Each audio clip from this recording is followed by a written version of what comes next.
بابو فرضل خم سے مسلمان ایک ہاتھ قرآن لے کے دوسرے ہاتھ حدیث دی کتاب چا کے نیا نال پڑھنا مصطفیٰ تو بعد مصطفیٰ دی بیٹی زہرا آئی ہے دربار وچ اپنا حق فدق لین مسلمانہ جو ہور بھی کوئی رسول دی تھی ہوندی وہ بھی تے دربار وچ اوندی اپنا حق لین جے نبی دی ہور بھی کوئی سکی تھی ہوندی جدو خاتون جنت دربار وچ تشریف لے آئیں ممبر تے ایک بندہ بیٹھا سی بی بی پاک خطاب کر کے آکھیا تو مار جے تیرا کون وارث ہے یہ ترمذی شریف وچ لفظ ہیں وہ بندہ کہنے لگا اولادی و عشیرتی میری اولاد وارث ہے جناب سیدہ زہرا سلام اللہ علیہ فرمایا تو مار جے تیری اولاد وارث ہے نبی دنیا تو پردہ کر جن میں زہرا وارث نہیں عزادارو کہنے لگا نبیاں دا ورثہ کوئی نہیں ہوندا حسنین دی ماں قرآن پاک دی آیت پڑھی وا وارثہ سلیمان و داؤد اللہ قرآن وچ کہندا سلیمان داؤد دا وارث ہویا کہندا پتر وارث ہو سکدا تھی وارث نہیں ہو سکتی بی بی پاک نے دوسری آیت پڑھی ہے للرجال نصیب مما ترک الوالدان والاقربون وللنساء نصیب مما ترک الوالدان والاقربون بی بی پاک فرمایا قرآن تے بول بول کے کہندا جتھے پتر وارث نے تیاں بھی وارث ہیں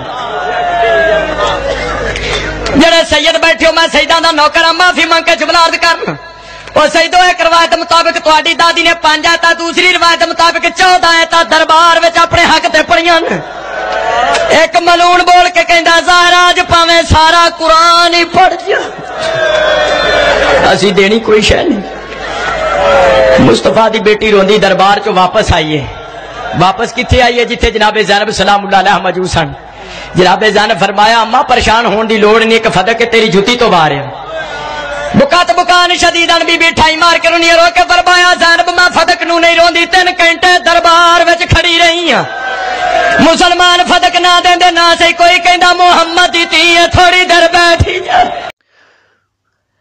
نحمده ونصلي على رسوله الكريم اما بعد فاعوذ بالله من الشيطان الرجيم بسم الله الرحمن الرحيم يا ايها الذين آمنوا اتقوا الله وكونوا مع الصادقين آمنت بالله صدق الله مولانا العظيم اللهم صل على سيدنا ومولانا محمد وعلى آل محمد وبارک وسلم وصلوا علیہ۔ معزز سامعین، آپ نے سنا یہ ایک شیعہ رافزی ہے اظہر عباس حیدری، جو حضرت ابوبکر صدیق رضی اللہ تعالیٰ عنہ پر کیسے دشنام ترازی کر رہا تھا، حضرت ابوبکر رضی اللہ تعالیٰ عنہ کے متعلق کیسی واہیات قسم کی باتیں بیان کر رہا تھا، اور نام کس کا استعمال کر رہا تھا؟ سیدہ فاطمۃ الزہرا سلام اللہ علیہا کا۔ اس نے اپنے اس چند منٹ کی گفتگو میں بہت زیادہ جھوٹوں سے کام لیا ہے۔ آپ کو پتہ ہے کہ رافزی حضرات صحابہ کرام سے بہت بغض رکھتے ہیں، بغض رکھنے کے ساتھ ساتھ یہ صحابہ کرام میں بہت غلط بیانی سے، کذب بیانی سے، جھوٹوں سے بھی کام لیتے ہیں۔ دیگر روافظ کی طرح اظہر عباس حیدری نے بھی اپنے اس چند منٹ کی گفتگو میں بہت زیادہ جھوٹوں سے کام لیا ہے۔ میں انشاءاللہ ابھی اس کی اس 2 منٹ کی گفتگو کا آپریشن کرتا ہوں۔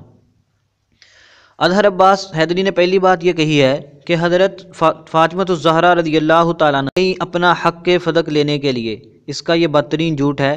یہ بتلائی ذرا کہ مدینہ منورہ میں اس زمانے میں کون سا دربار تھا جس میں حضرت زہرا رضی اللہ تعالیٰ عنہ گئی تھی؟ وہاں پر یا تو مسجد نبوی تھی جہاں حضرت ابوبکر رضی اللہ تعالیٰ عنہ کا گھر تھا۔ اس نے کون سا یہ دربار نیا تلاش کر لیا ہے؟ وہ کب دربار بنا تھا؟ کس نے بنایا تھا؟ کیسا دربار تھا؟ ذرا اس کی وضاحت کرو۔ نمبر 2، اس نے بات کہی کہ جب حضرت زہرا رضی اللہ تعالیٰ عنہ گئیں وہاں پر ایک آدمی ممبر پر بیٹھا ہوا تھا، کوئی شخص ممبر پر نہیں بیٹھا ہوا تھا۔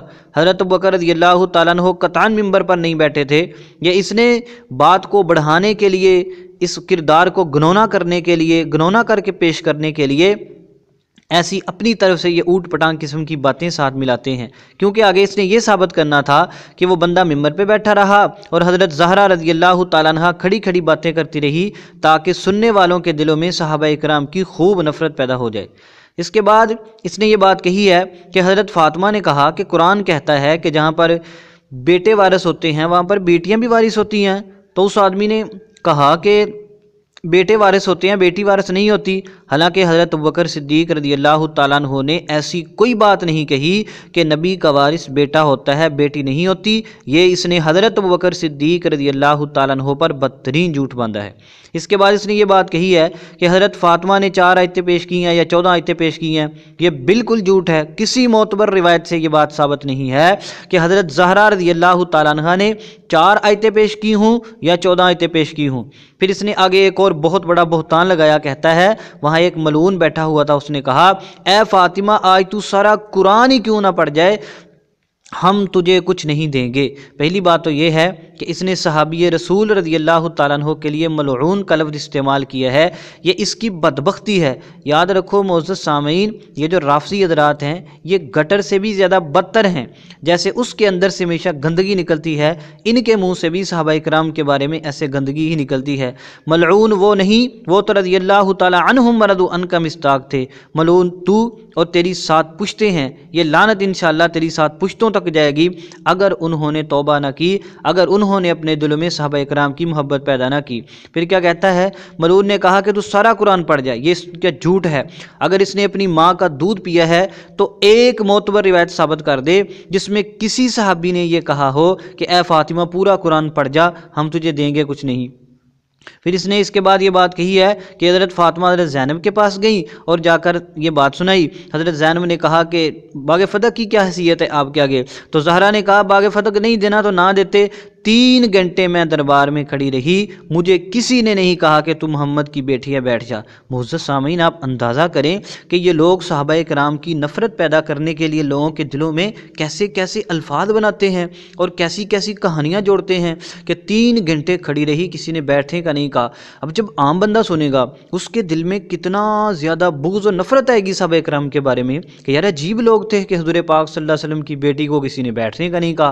حالانکہ یہ اس کی پوری کہانی جھوٹی ہے۔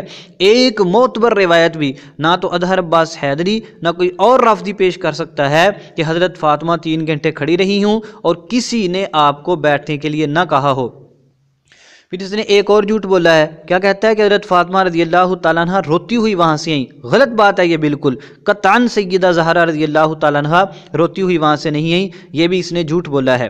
یاد رہے کہ یہ باغ فدق اور مسئلہ وراثت کے بارے میں رافzi حضرات بہت زیادہ جھوٹ سے، فریب سے، فراڈ سے کام لیتے ہیں۔ اب میں انشاءاللہ 3 باتیں آپ کے سامنے ایسی رکھوں گا کہ کوئی مائی کا لال رافzi، وہ چاہے اظہر عباس حیدری ہو، وہ چاہے آصف رضا علوی ہو، وہ غضنفر عباس توسوی ہو، کوئی بھی رافzi ہو، انشاءاللہ قیامت تک وہ ان باتوں کا جواب نہیں دے سکتا۔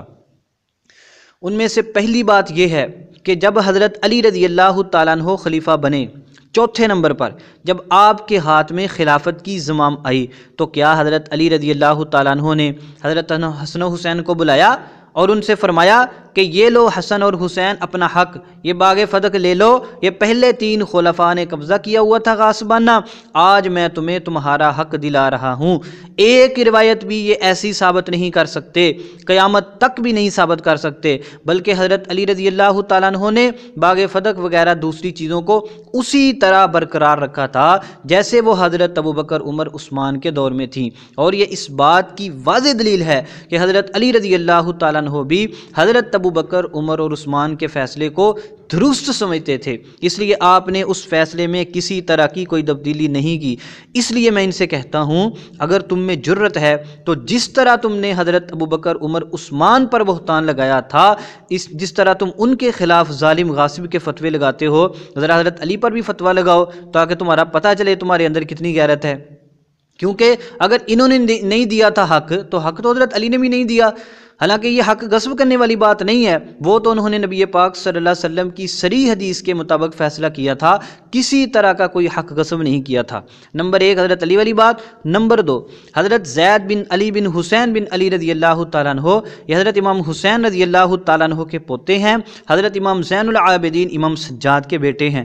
وہ فرماتے ہیں، ان کا ارشاد السنن الکبریٰ للبیہقی جلد 2 صفحہ نمبر 302 پر موجود ہے، وہ فرماتے ہیں اگر میں ابوبکر صدیق کی جگہ ہوتا تو میں بھی فدق کے بارے میں وہی فیصلہ کرتا جو ابوبکر رضی اللہ تعالیٰ عنہ نے کیا تھا۔ اب بتاؤ رافزیو، اب جو تم فتویٰ حضرت ابوبکر عثمان علی پر لگاتے ہو وہی تمہیں حضرت زید بن علی پر بھی لگانا پڑے گا۔ یاد رہے حضرت زید بن علی سید بھی ہیں، امام بھی ہیں، بزرگ بھی ہیں، اور آل نبی بھی ہیں، آل علی بھی ہیں، آل فاطمہ بھی ہیں، آل حسین بھی ہیں، اور آل زین العابدین بھی ہیں۔ وہ کیا فرماتے ہیں کہ اگر میں ابوبکر کی جگہ ہوتا تو وہی فیصلہ کرتا جو ابوبکر رضی اللہ تعالیٰ عنہ نے کیا۔ اب بتاؤ ان پر کیا فتویٰ لگاؤ گے؟ نمبر 3، تم یہ کہتے ہو کہ حضرت ابوبکر رضی اللہ تعالیٰ عنہ نے اپنی طرف سے بات کر دی، وہ تو حدیث ہے ہی نہیں، وہ تو انبیاء کی تم وراثت چلتی ہے، وہ وارث سلیمان و داود والی تم نے آیت پیش کی وغیرہ، تم بہت ساری باتیں کرتے ہو۔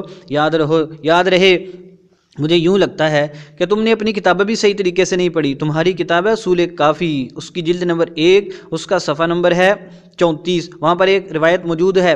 حضرت امام جعفر صادق رحمۃ اللہ علیہ فرماتے ہیں نبی پاک صلی اللہ علیہ وسلم نے ارشاد فرمایا ان العلماء ورثۃ الانبیاء، کہ بے شک علماء انبیاء کے وارث ہیں، وَإِنَّ الْأَنْبِيَاءَ لَمْ يُوَرِّثُوا دِينَارًا وَلَا دِرْهَمًا، کہ انبیاء میراث میں درہم و دنانیر نہیں چھوڑتے، وَلَكِنَّ وَرَّثُوا الْعِلْمَ، وہ تو علم کو وراثت کے طور پر چھوڑتے ہیں۔